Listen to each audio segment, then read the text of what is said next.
For some reason, I haven't done any reviews of Brandon Sanderson's secret projects this year, and I don't know why. Actually, no, that's a lie. In the case of Secret Project 2, it's because I haven't read it yet. But I really wanted to do a review of this book in particular because, for one thing, with both this book and Secret Project 4, I am going in knowing nothing about them. I didn't look at any of the information, not even the titles, before the book came in the mail. So I was going into this completely blind. And I also think that this book is an interesting point to stop and look back at the 2 Cosmere secret projects we've gotten so far this year and see how they compare to Brandon Sanderson's normal output. Because I think these books are different from most Cosmere books in an interesting way, and it's not just because they're narrated by Hoid, although that is part of it. Before I get into this review though, I have to mention this because there's not really any other good place to do it. A couple weeks ago, I went to Tampa Bay Comic-Con and I actually got to meet Brandon Sanderson and get a couple of books signed. And this was the first time ever, I think, in my life where I was in an environment where most people around me were Brandon Sanderson fans. And that was kind of a really almost surreal experience. It was crazy to just look around at all these random strangers and know that you have something pretty substantial in common with all of them. And I was also really pleasantly surprised by how polite everyone was when it came to getting tickets for the Brandon Sanderson signing. There were not very many tickets compared to the number of people who wanted to get their books signed, and so a lot of people didn't get to go to the signing. But still, even though it was a bit of a mad dash at the beginning of the day to rush to the Dragonsteel table and get tickets for the signing, there was no undertone of aggression among the fans. And as somebody who has been in similar environments with other fandoms, I have to say that is not the norm when it comes to getting autographs. So yeah, Cosmere fans are wonderful people, and a few people at the event even recognized me from my channel, which was pretty surreal. And overall, it was just an awesome experience. I apologize that this isn't related to the review at all, except that it's about Brandon Sanderson and the Cosmere. I just needed some place to talk about this, and I figured awkwardly inserting it into the beginning of this video was better than nothing. Anyway, enough of that. Let's get on with the review.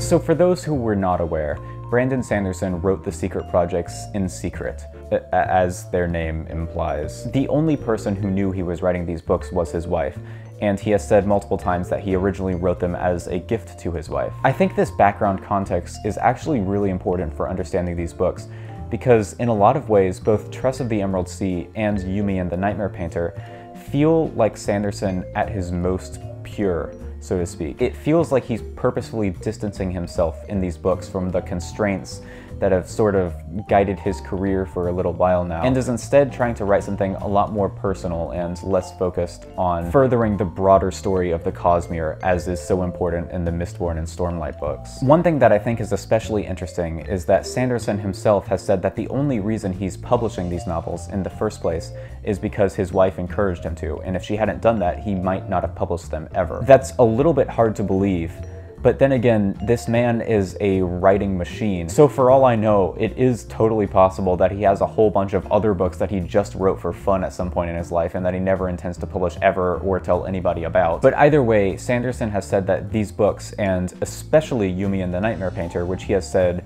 repeatedly is his favorite of the secret projects, are extremely personal to him. And I think that really shows. So Yumi and the Nightmare Painter is about a lot of different things. It's about art for one thing, and what qualifies as art and what doesn't. But I think one of the things that I took away the most from it is how much this book is about sympathy. Sanderson is usually known for his intricate magic systems and complex world building, and oftentimes people say his characters are the least interesting parts of his books. And while I definitely think that his characters are not the most interesting characters in fiction, I think that what he does with them is really interesting. One thing that comes across really strongly in Yumi and the Nightmare Painter is Sanderson's overall optimistic view of humanity. He introduces a lot of characters that we're clearly not supposed to like very much at first, or who were portrayed in a bad light, and slowly allows us to get to know them a little bit more, so that our initial impressions of them are completely overturned by the end of the novel. And he has done this a lot in his other books, but in Yumi and the Nightmare Painter, it's right at the forefront, to the extent that the entire plot of the book revolves around two people having their assumptions about each other turned on their heads. And I think this is one of the main reasons why Hoid's narration is so important to the effectiveness of this book. When I first picked up the book, I will admit I was a little disappointed that it was narrated by Hoid. I hadn't known anything about this book going into it, so I didn't have that expectation. And I figured that Tress would be the Hoid book of the Cosmere, and with this book he would just kind of go back to doing his usual thing. But what Hoid's heavy-handed presence in this story does, and his first-person perspective on all the events of the story, is make the book feel extremely didactic. It feels like we're being taught some sort of moral lesson here, and it was the same thing in Tress of the Emerald Sea. I'm going to draw a bit of a weird comparison here, but just bear with me.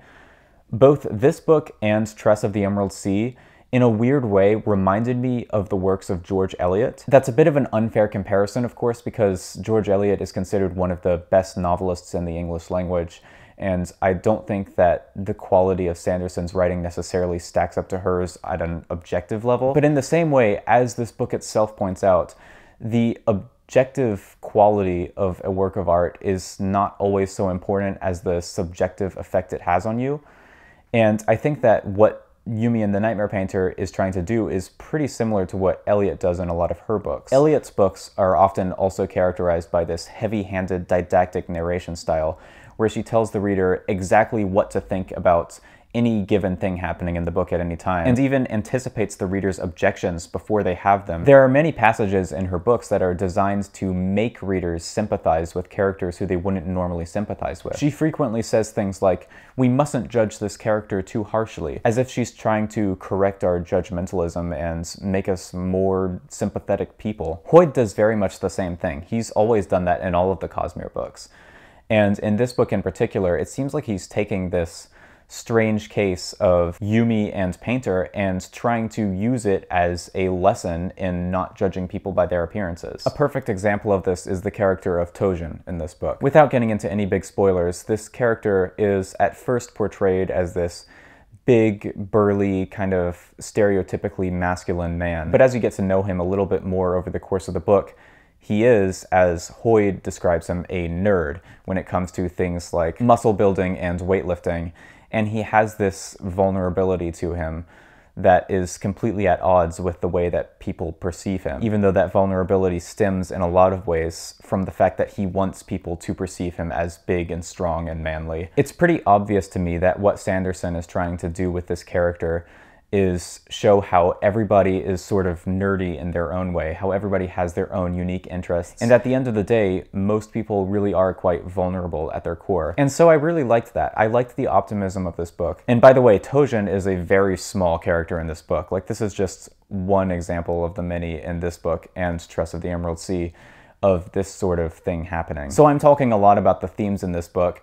I guess I should mention something about the story and the world building. The world building is, of course, great as always. It feels like something out of a fever dream, yet it's also somehow coherent at the same time, which is just classic Sanderson world building. The structure of the story initially felt very different from most Sanderson books, but then, as usually happens with his books, it sort of falls into a familiar rhythm once we get to the point in the story where the characters have to learn how to use the magic system, because of course that's what the plot of every Cosmere book has to be about. I do really love the concept of the two completely different worlds in which this story takes place and how the narrative switches back and forth between them. It feels sort of like a time travel story, even though the characters in the book are very adamant that this is not a time travel story, because Brandon really doesn't want to introduce time travel to the Cosmere, and for that I'm very grateful. But the way one of these worlds is very technologically developed and the other is not makes it feel sort of like that. There were some things I didn't like about the story though, and to get into that I have to get into spoilers, so this is your first and last spoiler warning. So as much as I love the overall optimistic tone of this book and Sanderson's books in general, because I think we do need, you know, some optimistic literature in the world, I think this optimism is sometimes to the detriment of the story.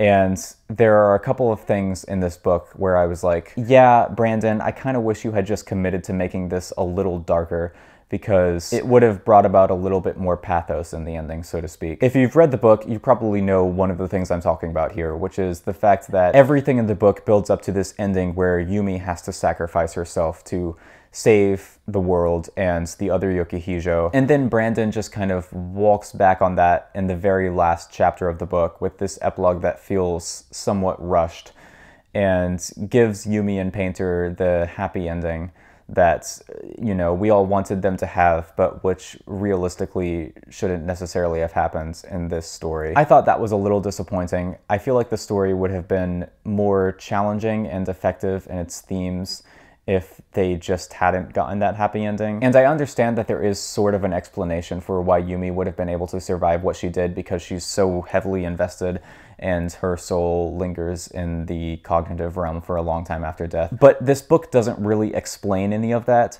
so it still felt like kind of a cop-out within the context of this story alone. The scene itself where Painter brings Yumi back from the dead just feels like every other inexplicable character resurrection in fiction, where a character brings somebody back to life with the power of love. And yeah, I'm not a fan. I'm not a fan of that. The other thing I wanted to talk about, though, that I haven't really seen anybody else talking about, is the twist about why Painter becomes separated from his former friends, which is that he lied about getting into the Dreamwatch for a whole year and just kind of acquired this reputation in the eyes of his friends as being this sort of attention-seeking, lying guy. I really didn't love this twist, because in the beginning of the novel, it feels like Painter has a hard time being friendly with Akane and the other painters just because he finds it hard to talk to other people. It doesn't feel like there's any resentment brewing between him and Akane in that first interaction they have in chapter 1. Instead, it just feels like he's this guy who happens to be naturally socially awkward and just sort of accidentally ended up in adulthood without having any close friends. I think that would have been a more interesting route to take for the character, just because I personally don't really like it when there is a rigid explanation for why character relationships are a certain way. Like, I know this is fiction, and oftentimes in fiction we like to provide explanations for why characters do the things they do, but a lot of my favorite characters in fiction behave sort of more like people in real life, where stuff just sort of happens accidentally. People are lonely because that's the way they've always been. And this got worse when another one of the major twists in the book happens, where Painter finds out that the Dreamwatch is not really all it's cracked up to be, and it's basically just a society of people who have gotten their positions through nepotism. And that sort of makes it seem like the way he lied to his friends wasn't even a big deal in the first place. Like, he didn't really do anything that wrong. Even though he did lie, the thing he was lying about was not as big of a deal as he thought it was. And I think this sort of does stem from Sanderson's overall optimistic opinions on human nature. I think he's trying to show that Painter is really just a good guy at heart who happened to have gotten into a bad situation and made some mistakes. But I kind of wish he had just committed a little bit more to making Painter a confusing, imperfect person. I still think he's a great character, though. These are just my own personal takes on it based on my reading experience, and feel free to disagree. Of course, the biggest twist in this story is when you finally figure out what is going on with the connection between Kirihito and Torayo, and why Painter and Yumi are connected the way they are. And I have to say, even though it's a really cool premise, I was left feeling a little bit unsatisfied with the final explanation we're given. I thought it was kind of cool that we got a whole book in the Cosmere that's all about the dangers of AI. If you watched my video about the Butlerian Jihad, you can probably guess why that's the case. But I still feel that there are some problems with this final segment, one of which is that the whole setup is so complicated, and this story is meant to be a standalone story in the Cosmere that doesn't require broader Cosmere knowledge to understand. So what happens is that in the last few chapters of this book, you have these long passages where Hoyd just explains stuff. He just completely breaks the flow of the story and tells you, okay, this is what's been going on the entire time. And once he's done with that, you can finally get back to the story. It really feels awkward. If we had had passages like this throughout the entire book, then it wouldn't really have been a big deal.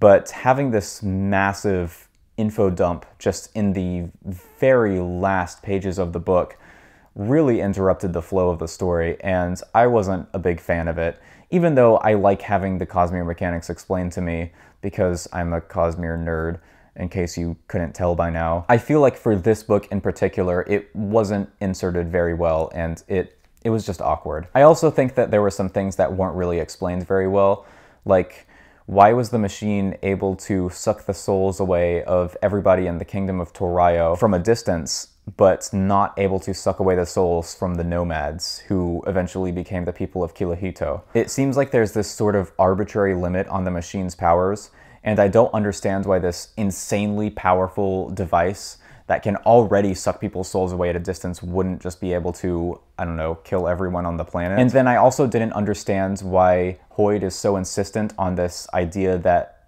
machines can't plan for the future. Is this more related to the fact that it's an awakened entity? In which case, that's kind of weird. I didn't know that awakened entities couldn't make any plans. Or is it related to the fact that it's a computer, in which case that's even more weird because computers can make plans, at least in the real world, and I don't know why that would be different in the Cosmere. I mean, I guess anytime you try to introduce a super intelligent AI into a fantasy story, there are going to be small quibbles, little things that don't make sense, and none of this stuff is a huge deal. These are all just interesting little things I noticed. So in conclusion though, I don't necessarily think that Yumi and the Nightmare Painter is Brandon Sanderson's best book, but in a lot of ways it is his most true book, and that it's clearly written from a very personal place about topics that are very important to him. And I think that's really cool, and I'm really grateful that Sanderson's wife, Emily, said that he could share these books with all of us. But let me know in the comments what you all thought of this book, and thank you for watching what I'm assuming is going to turn out to be a rather lengthy review. Please do like the video and subscribe if you enjoyed this and want to see more stuff from me. I really do want to make more of these long-form book review videos because I never feel like I do enough of them. Thank you so much again, and until next time, stay generic.